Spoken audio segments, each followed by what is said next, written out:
Todos los hombres en algún momento de su vida se sienten solos, y más, todos los hombres están solos.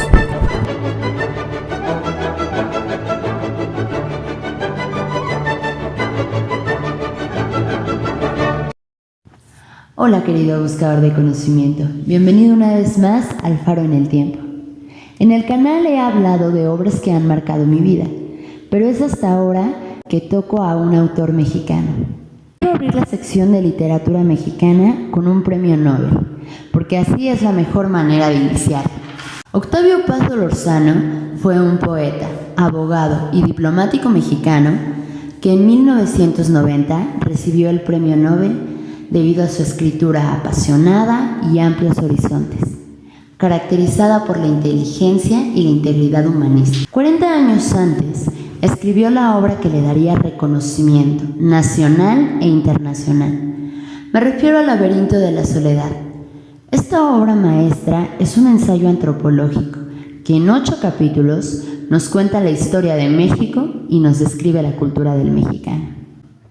Al final de los capítulos, agrega un apéndice titulado La dialéctica de la soledad, en la cual la tesis es que la soledad es tener conciencia de sí mismo y la antítesis es dejarse a sí mismo, premisas que lo llevan a concluir el doble significado de la soledad.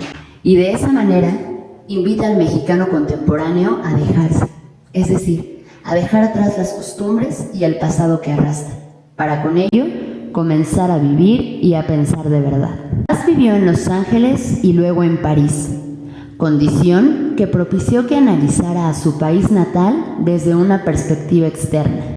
El ensayo lo abre con el capítulo titulado El Pachuco y otros extremos. Esta joven cultura que radica en la ciudad de Los Ángeles y no se siente identificada con las características del ciudadano estadounidense promedio, pero tampoco se identifica con ser mexicano. Es como un ser que flota sin lograr mezclarse. Esta diferencia entre ambas culturas propicia la soledad del Pachuco, y esta realidad, a su vez, crea en él ilusión de inferioridad. Por esa razón, se aísla de la sociedad y actúa en contra de ella. Paz reflexiona sobre el miedo que el mexicano tiene a la creación y acentúa su postura de constante crítica.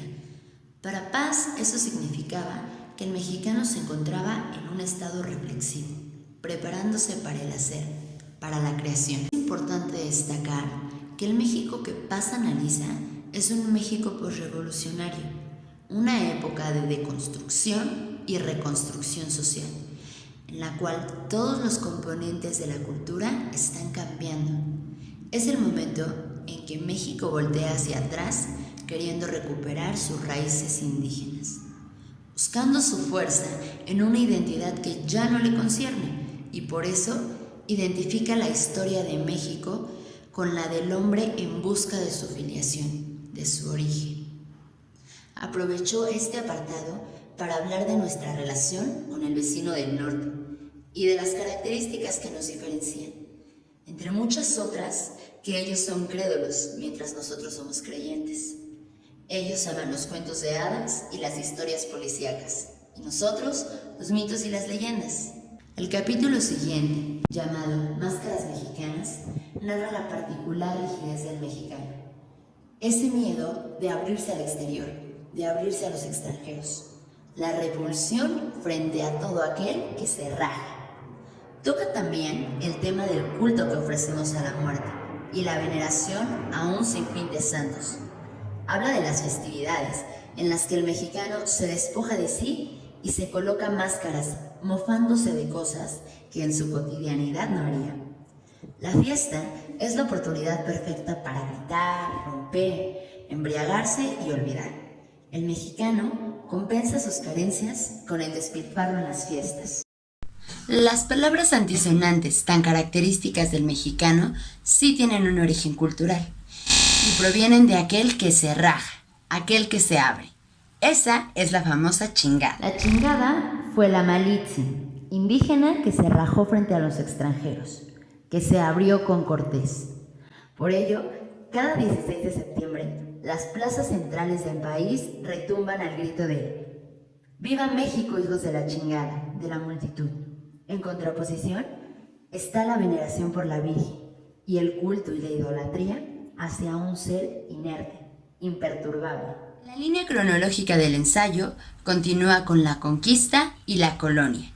El mexicano se queda solo, huérfano de la protección de sus dioses y a merced de la invasión extranjera. Al mexicano se le desnuda, se le despoja de su identidad, de su territorio, de su religiosidad, en general de sí mismo. Posteriormente, en la época de la independencia y la revolución, el mexicano imita. Imita las ideas liberales imperantes en Estados Unidos y en Europa. Bien, la revolución es más bien radical que ideológica.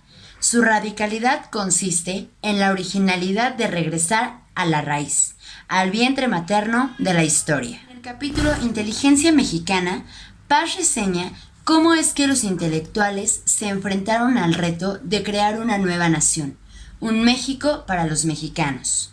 Dejando de lado las ideas estadounidenses y europeas, nuestro país se encontraba empobrecido, humillado y destrozado, pero con la esperanza del ave fénix. Recordemos que la característica de un ensayo es que es un texto que tiende a la modificación.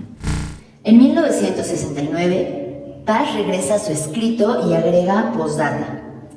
Después, en 1975, agrega De vuelta al laberinto. El laberinto de la soledad es una obra maestra. Es un pilar para entender la historia de México. Y la narrativa, característica de un poeta, se tiñe con metáforas y poesía en prosa. Esta es una lectura obligada no solo en México, sino en muchas partes del mundo. Sin embargo, esta reseña tiene el objetivo de que el lector la lea por convicción. No puedo evitar contarte que para mí este libro es una joya, no solo por su contenido cultural, sino porque lo comparo con el crecimiento y el desarrollo del ser humano, de cada individuo. Al nacer, nos desprendemos de la protección del vientre materno y caemos en el precipicio de la soledad. Después de ser despojados, buscamos una identidad, pero imitando, después reflexionando y finalmente creándola. Ese laberinto en el que se pierde la sociedad es la misma búsqueda del ser humano para encontrarse a sí mismo. Finalmente, aunque el libro fue publicado por última vez en 1975, aún hay muchas características que empatan con nuestra realidad actual, aunque algunas otras también son ambiguas y adaptadas a su tiempo. No dudes tomar este libro alguna vez en tu vida. Y si ya lo leíste, no olvides dejarme un comentario. Mi nombre es Jimena Urgo y esto fue El Faro en el Tiempo. Hasta la próxima.